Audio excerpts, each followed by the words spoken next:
Ang tanong boss, Buds, tapos na ang 10 days na summon. Are they going to issue warrant of arrest to Tambay and accomplice? Hindi po. Hindi po sila, wala po silang, hindi po sila issue ng warrant of arrest kasi pinasasagot lang po sila. Ganito po yun, no? Hindi po sila sinampahan ng kaso kriminal ng yung pong 10 days na yan, ang pagkakaalam ko, sa vice cam yan, di ba? Pinasasagot sila sa reklamo na pinadedeklara na unconstitutional yung ating 2025 General Appropriations Act. Di ba? Pinasasagot sila. Kung hindi po sila sumagot, hindi po sila i-issuean ng warrant of arrest. Bakit po sila i-issuean ng warrant of arrest? Pinasasagot sila. Kung hindi po sila sumagot, hindi po makukonsider yung kanilang saloobin.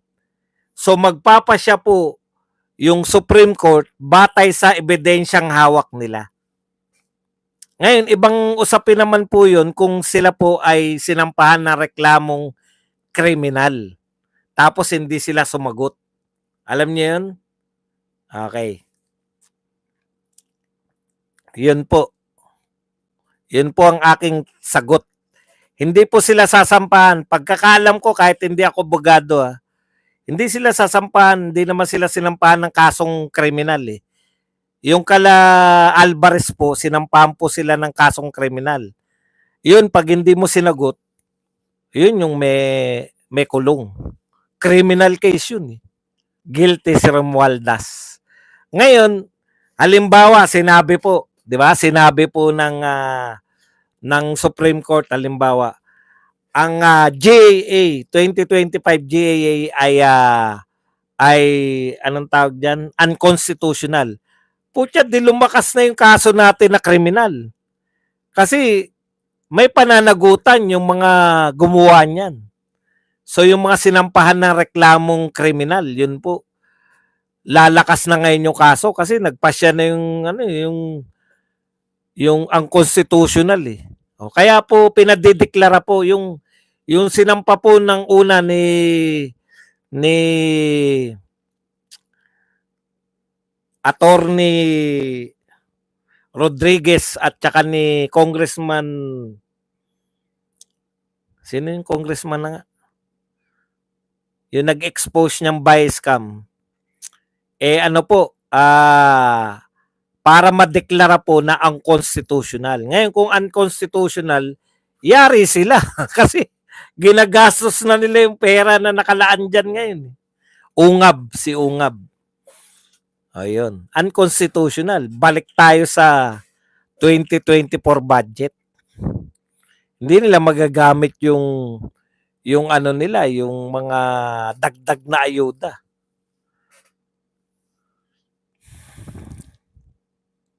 Comment lang po. At huwag kalimutan magpakape.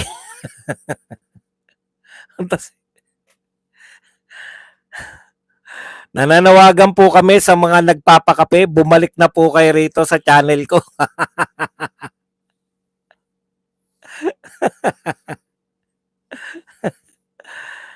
Nilalabas na yung 2025 budget bago pa mamagteraw ang SC. Nakuha at naiutang na. Yari. Yari kayo dyan pag nagastos niyan. Putya. Falsification of legislative documents. Pwede ba makulong ang mga congressman? Alam ko po may sinampahan po sila ng kaso eh. Di ba? Pwede kang makulong pag may kinasuhan ka. Alam ko po yung kinasuhan si Speaker, si Dapide, tapos si Saldico, si Kimbo. Yan yung alam kong 4 na kinasuhan. So yung pag walang kaso, walang kulong. Ano kay kukulong na wala kang kaso? Sasampahan nyo muna ng kaso. Kakatawa, sir, si Migs at Carlo Nograles, kahit anong tago, nabidyohan pa rin sa backstage sa rally sa Davao del Norte. Mga hinakot, mga laborer ni Anton Lagdameo with pay yun, kahit noon pa yan. O yun nga po yun eh. Yun yung sinasabi ko sa inyo noon na kaya may biglaan. Yan po yung sinabi ko noon na yung mga dinidiscuss ko sa inyo, yung mga People Power 2, yung EDSA 2. Kasi kung mga oligarko yung magpapasimuno ng mga rally sa EDSA, yung mga tao mismo nila muna. Meron ka ng initial na maraming tao na ilan ng kumpanya ng mga oligarko, 'di ba? Yun yung initial nilang tao. Unlike kasi sa atin, organic yung nag-EDSA shrine kami, tayo. Organic po yun. Pumupunta po doon yung tao. After nung kanilang mga klase, after ng kanilang trabaho, kaya marami po paggabi. Dahil very organic po yun. Okay, tahimik lang kami ni Nicole. Can that be considered disqualification to Tambaloslos to run? Kung nakalagay po, no, kung nakalagay po sa hatol ng judge ng ombudsman na ikaw ay disqualified. Kasi sa ombudsman nila sinampa eh. Pero syempre, hihirit pa yan. Pag final na po yung desisyon at nakalagay po ron na final na, meaning Supreme Court na bawal siyang tumakbo in perpetuity, hindi na siya makakatakbo. Ganun po yun. Ano na po yun, hindi ka na pwedeng tumakbo. Unlike po sa impeachment court, yun po yung pagkakaiba ng impeachment court. Pag sa impeachment court po, si BP Sara sinabi na tanggal ka na, ikaw ay guilty, tanggal ka sa posisyon mo bilang Vice President, ilalagay po nila na hindi ka na rin pwedeng tumakbo sa anumang posisyon, wala pong apela sa Supreme Court. Yun po yung pagkakaiba ng impeachment court. Hindi ka pwedeng mag-apela sa Supreme Court. Karamihan po ng kaso, appealable sa Supreme Court. Ito po, impeachment, hindi po. Hindi po yan. Tatanggalin ka na sa posisyon bilang Vice President. At hindi po pwedeng i-appeal yun sa Supreme Court. Osbads, maramdaman kaya ng lawyer ni BP Sara na mananalo sila or baka pwedeng mag-resign? Alam nyo po, out of question po yung mag-resign. Bakit po? Pag nag-resign po si BP Sara, di tagumpay po sila na walang kahirap-hirap. Yun nga po yung purpose nila eh. Mawala po si BP Sara sa pagiging Vice President. Alam niyo po yung nag-iisip niyan, yung pinakautak niyan, gustong maging presidente. Kaya nga po dapat kabahan si Marcos eh. Kasi yung kung yung ilalagay niya riyan na Vice President, biruin niyo yun, ini-eliminate niyo. Si BP Sara po ang pinakamalaki nilang tinik sa lalamunan. Pag re-resignin ninyo si BP Sara, dinawala na yung tinik nila sa lalamunan. Hindi niyo po ba naintindihan hanggang ngayon? Meron pong nag-aambisyon na magpresidente. Nakakampi ni Marcos. Myla T. Sanchez, binigay nyo lang sa kanya yung laban, walang kagatol-gatol. Una, sinunod nyo na alam nyo, nakakatawa po tayo.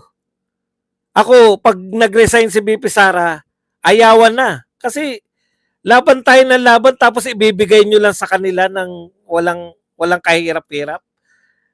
Yung sinasabi ni Gadon na mag-resign ka, nag-resign nga. Ano yun? Hindi po gagawin ng Duterte yan. Huwag nyo pong ilagay sa isip nyo na dapat mag-resign. Bakit po dapat mag-resign? Pag nag-resign po si BP Sara, wala po siyang karapatang tumakbo ng presidente. Dahil binoto natin siya para maging presidente, para maging vice president, kahalili ng presidente. Tapos ibibigay niya sa iba. Possibly, bibigay niya kay Tambaluslos na walang kahirap-hirap. Tumakbo si Tambaluslos, ilan ang boto ni Tambaluslos? Magiging vice president siya dahil sumuko lang si BP Sara. Come on. Hindi po magandang ano yan. Hindi po maganda. Lynn Angel. Wala lang po lahat tong pinaglalaban natin. Bakit pa tayo lumalaban? Kung susuko pala lang si BP Sara, hindi po mangyayari yan. That is out of, ano yan, si Gadon na nasunod sa atin? Hindi po, hindi po, tanga na lang tayo lahat. Nagjo-joke lang yan, malamang Nikki. Shout out from Dali City, Senior Traveler. Lol, Gadon, your extraordinary BP Sara. He's such amazing news.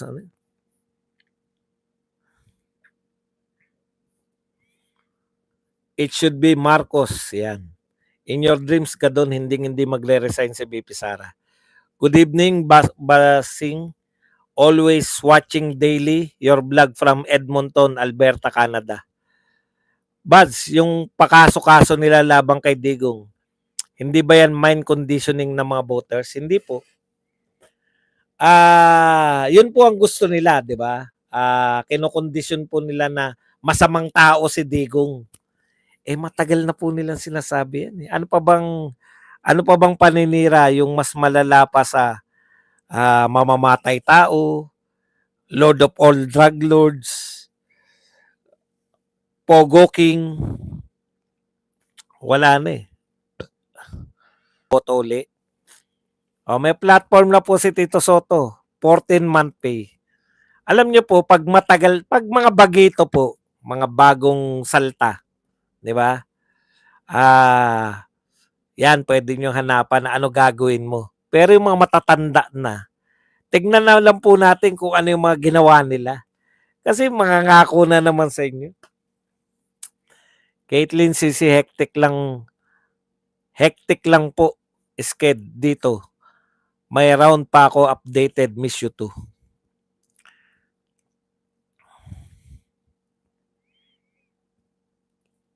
Tapos na po yung ano eh. Special po kasi to. Alam niyo po, kaya hindi po ako lumalaban ngayon ng mga pagandahan ng plataforma. Special po kasi ito, no?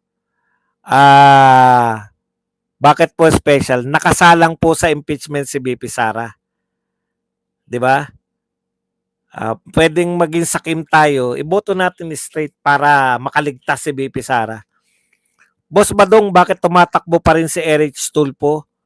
May issue na American citizen. Gusto niyang tumakbo eh. Wala. Hindi naman siya pinipigilan ng Comelec.